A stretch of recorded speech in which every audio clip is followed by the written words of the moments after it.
Hello friends, मेरा नाम है डॉक्टर आशीष कुमार मित्तल। मैं एक senior consultant psychiatrist and de addiction specialist हूँ और मैं गुड़गांव में प्रैक्टिस करता हूँ। दोस्तों, आज हम डिस्कस करेंगे अल्कोहल एडिक्शन के बारे में। और अल्कोहल एडिक्शन में जब पेशेंट इसको छोड़ना चाहता है तो कौन कौन सी स्टेजेस होती हैं अल्कोहल एडिक्शन को छोड़ने की, ये भी हम डिस्कस करेंगे। तो सबसे पहले हमारी ओपीडी में बहुत सारे पेशेंट आते हैं। बहुत सारे पेशेंट जो अल्कोहल एडिक्शन इनको होता है वो खुद से आते हैं। कुछ पेशेंट को फैमिली मेम्बर्स लेके आते हैं। कुछ पेशेंट जो होते हैं उनको एडमिट किया जाता है। तब जब पेशेंट हमारे पास ओपीडी में आते हैं, हम पेशेंट की हिस्ट्री लेते हैं तो हमें पता लगता है कि बहुत सारे पेशेंट को इनिशियली पता ही नहीं था कि हमें एडिक्शन है और इलाज कहाँ से लें। तो जब पेशेंट को पता ही नहीं होगा कि इलाज कहाँ से ले तो वो जाएंगे कहाँ। तो इसलिए वो काफ़ी बार जनरल फिजिशियन पे भटकते हैं और या फिर काफ़ी बार फेथ हीलर्स पे, या हमने काफ़ी बार देखा है कि घर वाले उनको किसी बाबा वगैरह के पास ले जाते हैं। या ऐसे कुछ क्वैक्स होते हैं कि जो क्लेम करते हैं कि हम एक इंजेक्शन लगाएंगे और पेशेंट अल्कोहल छोड़ देगा। तो काफ़ी बार इंफॉर्मेशन नहीं होने की वजह से लोग ऐसी जगह भी चले जाते हैं।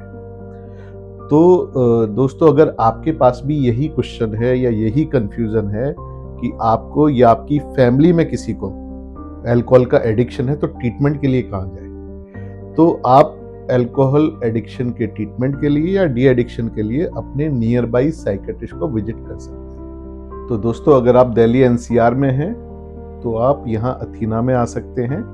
गुड़गांव में, दिल्ली में या हमारे नोएडा सेंटर में तो हमारे पास यहाँ ओपीडी फैसिलिटी भी है, जहाँ पर पेशेंट ऐसे जैसे क्लिनिक में पेशेंट जाते हैं और डॉक्टर को दिखाते हैं वैसे ट्रीटमेंट ले सकते हैं। या अगर केस कॉम्प्लिकेटेड है तो आप एडमिट भी हो सकते हैं। और हमारी फैसिलिटी बहुत ही एडवांस है। यहाँ पर प्रॉपर साइकेट्रिस्ट की, साइकोलॉजिस्ट की पूरी व्यवस्था है। और पेशेंट को ऐसे गवर्नमेंट की जैसे गाइडलाइन है कैसे ट्रीटमेंट होना चाहिए, सेंटर कैसे होना चाहिए, हाइजीन कैसे होनी चाहिए, जो गवर्नमेंट लाइसेंस देती है तो वो चेक करती है। तो उसके हिसाब से ये सेंटर हमने बनाया है, तो यहाँ पर आप ट्रीटमेंट सीख कर सकते हैं।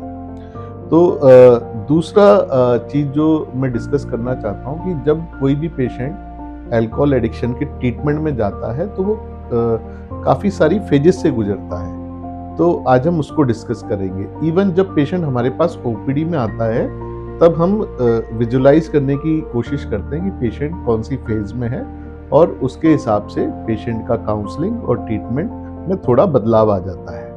तो सबसे पहले अब हम स्टेजेस को डिस्कस कर लेते हैं। इसमें सबसे पहले स्टेज होती है प्री कंटेम्पलेशन की। इसमें पेशेंट को नहीं लगता कि उसको अल्कोहल एडिक्शन है, वो प्रॉपर डिनाइल में होता है।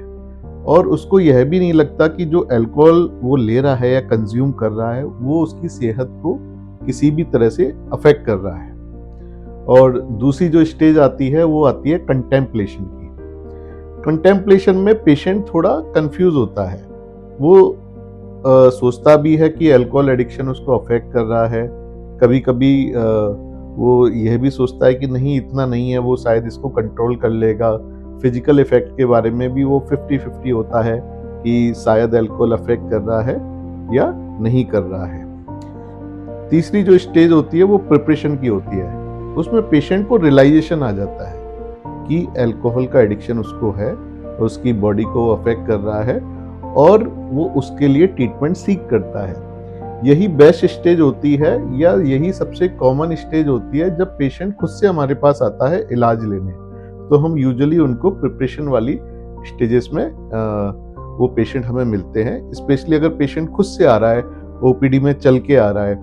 और जब फैमिली मेंबर्स पेशेंट को लाते हैं ट्रीटमेंट के लिए या जबरदस्ती लाते हैं तो वो यूजुअली प्री कंटेम्पलेशन की फेज में होते हैं। अब जो चौथी स्टेज है वो होती है एक्शन की। जैसे कि पेशेंट आया, उसको हमने ट्रीटमेंट दिया और पेशेंट ट्रीटमेंट फॉलो कर रहा है और उसने अपना अल्कोहल कंजप्शन स्टॉप कर दिया है, या पेशेंट एडमिट है और वो ट्रीटमेंट में है और अपना अल्कोहल जो कंजप्शन है उसने स्टॉप कर दिया है, तो वो कहलाती है एक्शन वाली स्टेज। अब लास्ट स्टेज आती है मेंटेनेंस की। इसमें पेशेंट अल्कोहल एडिक्शन छोड़ देते हैं और वो एब्स्टिनेंट फेज में रहते हैं। और इस फेज में पेशेंट की कुछ दवाइयाँ भी चलती हैं जो कि एंटी क्रेविंग या डिटरेंट मेडिसिन भी हो सकती हैं, और उनका साइको सोशल रिहैब भी किया जाता है कि जो पेशेंट की सोशल लाइफ में कॉम्प्लिकेशन हो गई होती हैं या साइकोलॉजिकल जो प्रॉब्लम पेशेंट की होती है उनको साथ साथ में मैनेज किया जाता है। और ये जो मेंटेनेंस फेज है ये बहुत ही इम्पोर्टेंट होती है पेशेंट की लाइफ में, क्योंकि अगर पेशेंट मेंटेनेंस फेज में सही से बिहेव नहीं करते या उनकी लाइफ कंफर्टेबल नहीं होती तो रिलैप्स के बहुत ज़्यादा चांसेस होते हैं इसमें। तो इस समय पेशेंट को रेगुलर डॉक्टर से मिलना चाहिए और अपना प्रॉपर ट्रीटमेंट लेना चाहिए। और किसी वजह से अगर पेशेंट अगर एक बार अल्कोहल लेता है तो पेशेंट को एक गिल्ट की भावना आती है कि ये क्या हुआ कि मैंने इतने समय से अल्कोहल छोड़ दिया था और आज मेरी सारी मेहनत पे पानी फिर गया।